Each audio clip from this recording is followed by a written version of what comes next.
ये जो सीरीज़ हो रही है बिटकॉइन स्टैंडर्ड की, ये आपके लाइफ की सबसे इम्पोर्टेंट सीरीज़ है ऐसा समझो।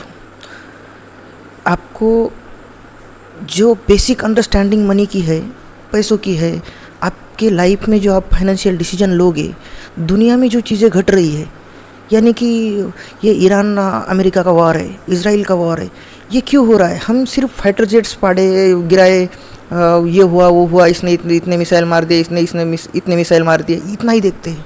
लेकिन ये क्यों हो रहा है?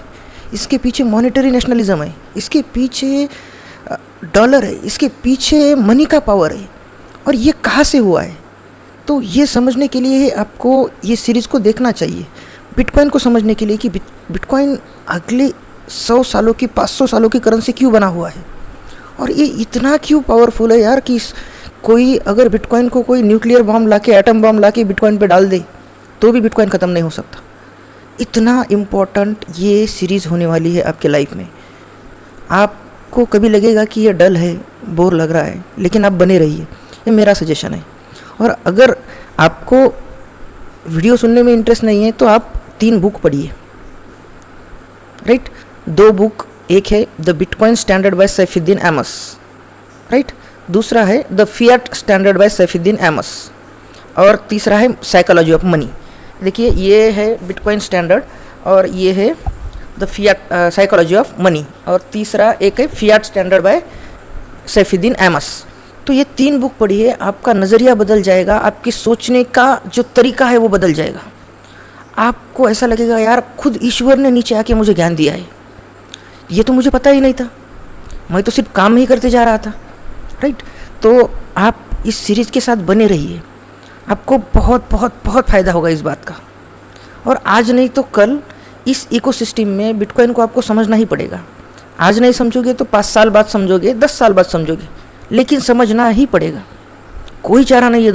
दूसरा कोई हार्ड मनी अभी इस वक्त दुनिया में एग्जिस्ट नहीं करता है गोल्ड और बिटकॉइन को छोड़ के।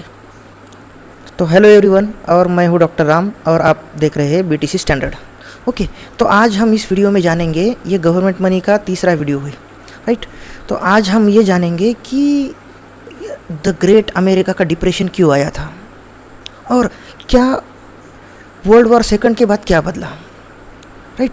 तो क्या सच में अमेरिका का डिप्रेशन, द ग्रेट डिप्रेशन, क्या गोल्ड की वजह से आया था, या फिर सरकारों की गलत नीतियों की वजह से इकोनॉमी क्रैश हुई थी?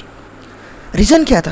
यानी क्या वर्ल्ड वॉर सेकंड यानी कि दूसरे महायुद्ध ने, विश्व महायुद्ध ने क्या इकोनॉमी को बचाया था? क्या या सिर्फ ये एक इल्यूजन था? क्या ये सिर्फ एक दिखावा था? यही जानेंगे हम। आज हम जानेंगे इंटर वॉर के पीरियड को। इंटर वॉर यानी कि पहले विश्व युद्ध और दूसरे विश्व युद्ध के बीच में जो कालखंड था, जो पीरियड था, उसके बारे में कि उसमें क्या क्या उभरा, क्या क्या जन्मा, क्या क्या सिस्टम हुई, डिप्रेशन कहाँ गया, क्या आ गया और क्यों आ गया। ओके, तो ये बहुत ही इंटरेस्टिंग स्टोरी है, आप सुनते जाइए। तो वर्ल्ड वॉर फर्स्ट के बाद दुनिया की इकोनॉमी पहले से ही अनस्टेबल हुई थी। तो अनस्टेबल इसलिए प्रॉब्लम तब शुरू हुई जब सरकारों ने फ्री मार्केट को कंट्रोल करना चाहा, राइट। तो नॉर्मली क्या होता है जब इकोनॉमी क्रैश होती है तो प्राइसेस गिरती है और मज़दूरों के जो दाम होते हैं, यानी कि जो मजदूरी होती है वो भी गिरती है, और बाद में सिस्टम क्या करती है, इसको बैलेंस करती है। जैसे समय जाता है वैसे सिस्टम ऑटोमेटिकली इसको मैनेज करती है और आगे चलती है। लेकिन गवर्नमेंट ने जब से कंट्रोल लिया, तब गवर्नमेंट ने क्या किया, प्राइसेस को कंट्रोल किया, यानी कि वस्तुओं के, गुड्स के दाम बढ़ने नहीं दिए या घटने भी नहीं दिए, राइट। तो और मजदूरी की जो रेट थे वो भी उन्होंने घटने नहीं दिए, उतने के उतने ही रहने दिए, राइट। और डॉलर को आर्टिफिशियली स्ट्रांग दिखाया गया कि यार डॉलर इतना स्ट्रांग कुछ है ही नहीं, राइट। तो इस वजह से हुआ यूँ कि इसका रिजल्ट ये आया कि इकोनॉमी फ्रीज हो गई और बेरोजगारी का रेट भी बहुत ही ज़्यादा हाई हो गया, और लोग पैनिक में डॉलर को छोड़ के गोल्ड को खरीदने लगे, राइट। तो ये थी स्टोरी अमेरिका के वर्ल्ड वॉर के फर्स्ट की बात। तो वर्ल्ड वॉर फर्स्ट और वर्ल्ड वॉर सेकंड के बीच में अमेरिका के 2 प्रेसिडेंट आके गए, हुअर और रूजवेल्ट, और दोनों ने भी वही किया। हम आगे डिस्कस करेंगे दोनों ने किया क्या। तो रूजवेल्ट यानी कि US president Franklin D Roosevelt ने क्या किया कि लोगों के पास का गोल्ड कॉन्फिस्केट करना शुरू कर दिया, यानी कि जब्त करना शुरू कर दिया, जब्ती करना शुरू कर दिया उसकी। और उसके बदले में लोगों को क्या बोले वो कि आप डॉलर ले लो और गोल्ड मुझे दे दो, राइट। और फिर जब ऐसा 2-4 सालों तक हुआ तो उसके बाद उन्होंने डॉलर की कीमत गिरा दी, डॉलर को डिवैल्यू कर दिया, राइट। तो जब लोगों के पास से गोल्ड फ्रैंकलिन ले रहा था तब गोल्ड का रेट था 1 आउंस इक्वल टू $20, राइट। यानी कि 1 आउंस यानी कि 28 ग्राम्स, राइट। हमारे इधर के 28 ग्राम्स इक्वल टू 1 आउंस, तो ये $20 था। लेकिन जब डिवैल्यू करने के बाद इसको 1 आउंस इक्वल टू कर दिया $35, राइट। मतलब 2-3 सालों में ही 40% इन्फ्लेशन, राइट। यानी सरकार ने साइलेंटली लोगों की परचेसिंग पावर को कम कर दिया। लेकिन यहाँ एक शिफ्ट आता है, वो क्या आता है कि 2 मनी थे, एक साउंड मनी और दूसरा इजी मनी। यानी कि साउंड मनी कौन सा था? Gold, right. और फिएट मनी यानी कि इजी मनी, गवर्नमेंट जब चाहे तब कितना ही छाप सकती थी, राइट। तो ये मनी प्रिंटिंग की पावर किसके पास आ गई? सरकारों के पास, राइट। तो वो जितना चाहे उतना पैसा छापने लगे और डायरेक्टली इकोनॉमी में इंटरफेयर करने लगे कि ये है और ये है, ये रेट है, ये इसकी वैल्यू है, राइट। और यहीं पे एक आता है ट्विस्ट, और वो आता है केन्जियन इकोनॉमिक्स का, राइट। केन्जियन इकोनॉमिक्स किसकी थ्योरी है? ये जॉन मायनार्ड केनीज बोल के एक इकोनॉमिस्ट थे, उनकी ये थ्योरी है।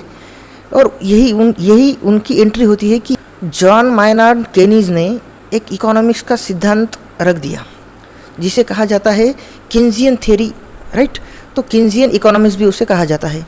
तो केन्जियन इकोनॉमिक्स क्या कहती है कि प्रॉब्लम प्रोडक्शन में नहीं थी, प्रॉब्लम थी डिमांड में, स्पेंडिंग में। यानी इसका सोल्यूशन क्या है?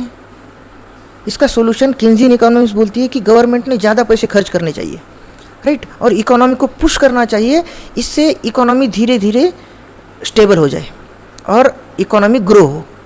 लेकिन ये आइडिया पूरे यूरोप में इतना पॉपुलर हुआ कि economics equal to government power, ये एक समीकरण बन गया। और इसकी वजह से गवर्नमेंट के पास सब कुछ कंट्रोल करने की पावर आ गई, राइट। और आज के बुक में भी हमें यही सिखाया जाता है। क्योंकि गवर्नमेंट को केन्जियन इकोनॉमिक्स क्यों पसंद आई? क्योंकि गवर्नमेंट के पास सेंट्रल पावर आ गई, टोटली पावर गवर्नमेंट के पास आ गई, और मनी प्रिंटिंग और मनी इशू की पावर जिसके पास है वो किंग है। और इसी बीच में गोल्ड स्टैंडर्ड हटने से क्या हुआ, जो इंटरनेशनल ट्रेड थे, यानी कि दूसरे अंतर्राष्ट्रीय लेवल के जो व्यापार होते थे वो कोलैप्स हो गए। और गवर्नमेंट करेंसी में हेरफेर करने लगी, मैनिपुलेशन करने लगी, और कंट्रीज़ अपनी करेंसी को भी डिवैल्यू करने लगी, राइट।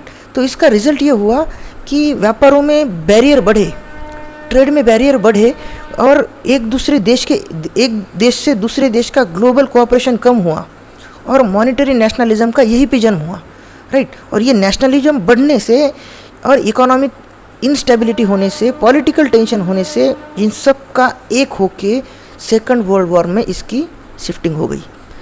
इसका ये मतलब केन्जियन ये कहते हैं कि अगर वॉर ख़त्म होती है तो गवर्नमेंट स्पेंडिंग कम हुई, राइट। तो गवर्नमेंट स्पेंडिंग कम हुई तो इकोनॉमी भी क्रैश होनी चाहिए थी, राइट। वॉर के बाद अमेरिका ने अगर स्पेंडिंग कम कर दी तो इकोनॉमी क्रैश होनी चाहिए थी, क्योंकि खर्चा कम कर रहे हैं ना। और केन्जियन इकोनॉमिक्स तो कहते हैं कि खर्चा बढ़ाओ, खर्चा बढ़ाने से अपने आप डिमांड और सप्लाई मैच हो जाता है और इकोनॉमी स्टेबल रहती है। लेकिन वॉर के बाद अमेरिका ने तो खर्चा कम कर दिया, फिर इकोनॉमी कैसे रिकवर कर गई और ग्रोथ क्यों जारी रही? तो इससे ये पता चलता है कि ग्रोथ सिर्फ गवर्नमेंट स्पेंडिंग से नहीं बढ़ती है, उसमें बहुत सारे फैक्टर्स, एक अलग अलग फैक्टर्स इन्वॉल्व होते हैं।